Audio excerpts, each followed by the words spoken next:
A greeting to everyone. I thank you for your invitation, which made me very happy.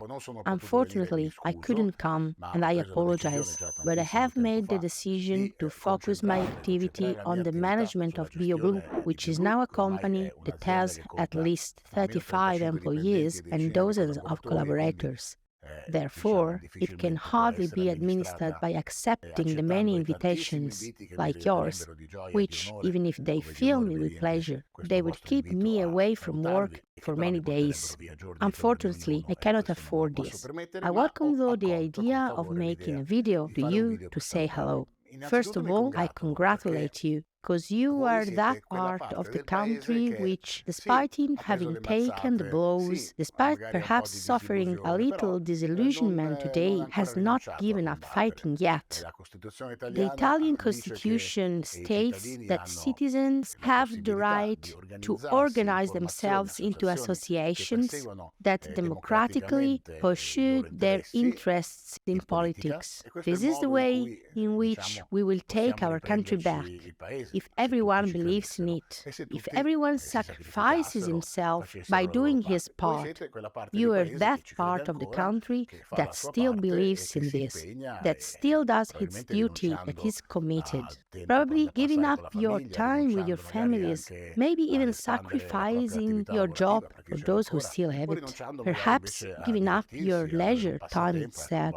Instead of having a pastime, you are trying to help your country. Therefore, in spite of the fact that a party is often biased because it pursues its own ideals, your efforts are extremely positive. It is absolutely vital, the action of people like you who still believe in this, who do not desist from getting involved. And these are not words of circumstance. This is a time in which I feel that so many people are discouraged, and in the lapse of 10 years, disillusionment has taken the place of the enthusiasm for the birth of movements like Cinque Stelle, that at that time it seems it could be able to change the fate of a country. We all have witnessed how things have turned out. After all these facts, we had a series of technical governments who have gradually massacred the rights of workers and the country's economy itself, and recently many acts have been promulgated that have compressed our inalienable rights that once we thought they could never be touched. We really thought it was impossible. Try to think of your reaction when, for January 2020, you were told you will be all locked in your house, you won't be able even to go to a cafe, you must show a pass, otherwise you won't be able to enter the venues. I think probably you wouldn't believe it. Here, after seeing 10 years like this, I can understand why so many people no longer believe in institutions and democratic participation. Now, a lot of people think we need stronger actions. For example, yesterday, Fausto Bertinotti on Byoblu quoted Machiavelli and argued that crises of participatory democracy will be stopped only by popular riots. So, even intellectuals who have experienced participatory democracy, working as politicians, or fighting for human rights, are realizing there is a crisis in democracy. So, whoever today is trying to restore the constitutional guarantees in an attempt to change the country is, we could say, a hero, a dreamer, a person who, despite the storm, still has a compass in his hand that shows him the right direction. So thank you all so much for your commitment. I hope this might change things. Maybe it will be a spark from which something new will start, from which a change will start. Perhaps someone might think this struggle will not help. Maybe, though, it could be the beginning of something unimaginable. Although this country loves to be divided, and every day we see division, defamation, personal interest. Although this has been happening since the time of the Wells and the Ghibellines, thus this is democracy too. Anyway, maybe in this process we will learn to join forces and go to a shared direction, a common path to get out of this crisis and stagnation. Never like today we feel a need for unity. I know it might seem utopian, but we must never stop trying. I, myself, have tried to create unity many times. I have done it by working in information. I have tried to bring together different souls, different social influencers with a different point of view by offering them a stage, a television with a national broadcast, something that all of us who were born on social media have always dreamed of. At that time, we thought television was something distant, unattainable, only for the rich. Instead, we were making videos on YouTube with the hope of being followed, above all, with the hope of not being censored. Now that Byoblu has achieved this incredible result, I am offering to those YouTubers the visibility of a national broadcaster for free. This is what a network with the mission of being close to the people is all about. However, this availability has not been welcomed by everyone, and unfortunately, even in the information field, there are many people who think that developing their own personal channel makes more sense. Perhaps there is also a bit of protagonism in this, or maybe an attachment to their own creations.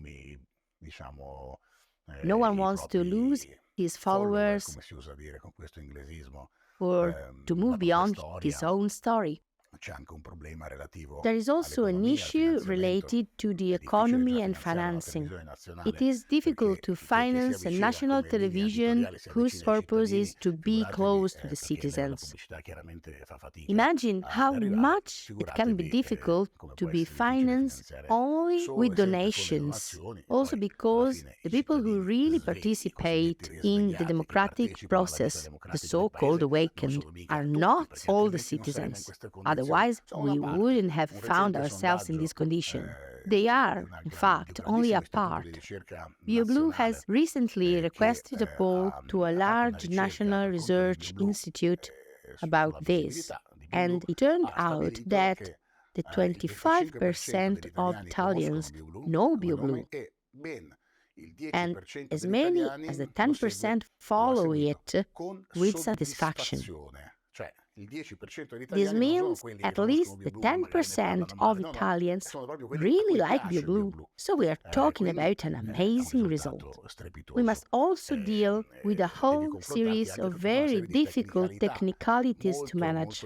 One thing is to go live on YouTube, you just need to attach a webcam. Another thing is to organize a national broadcast that must go through various radio links, be acquired by the national broadcast, be received by all the television multiplexes and repeaters. Well, building all of this takes years, because it requires the growth of an enormous knowledge and of a number of skills. I must say, we have managed to improve a lot. We still have some broadcast quality issues which we are trying to solve. But this is a world where few people have the specific skills, and they, for sure, keep them for themselves jealously. All considered, I must say that this television, the television of citizens, has grown a lot. From a technical point of view, we have achieved a very high quality. The quality of contents haven't always been high since the days of YouTube, also thanks to your participation. But now, the ability to dress up these contents and to coordinate teams that make up the editorial staff, journalists, technicians, editors, directors, broadcast technicians, has also grown. We have managed to build all of this. Programs with a 24 hours a day schedule, live coverage, in-depth analysis, TV news, crews that move throughout the country. This great effort has produced something remarkable that has never happened before. I am really satisfied and I am really grateful to all the people who participated. What I would like to tell you is that we must not lose this media and the result we have achieved. This company, capable of reaching 60 million people with a structure that, until recently, has been the prerogative only of the super-rich, the large publishers, the large multinationals. This company, capable of spreading messages with this quality, is a treasure for the citizens. At the moment, even if those acts that have compressed our constitutional rights are momentarily suspended, we still suffer significant problems. War propaganda, conformity of thought, and many others. What would happen if, in a few months, lockdown, restrictions, and Green Pass returned, with the impossibility for millions of people to go to work? What if that day there is no longer a television close to the citizens, like the one we watched in the time of the first restrictive measures?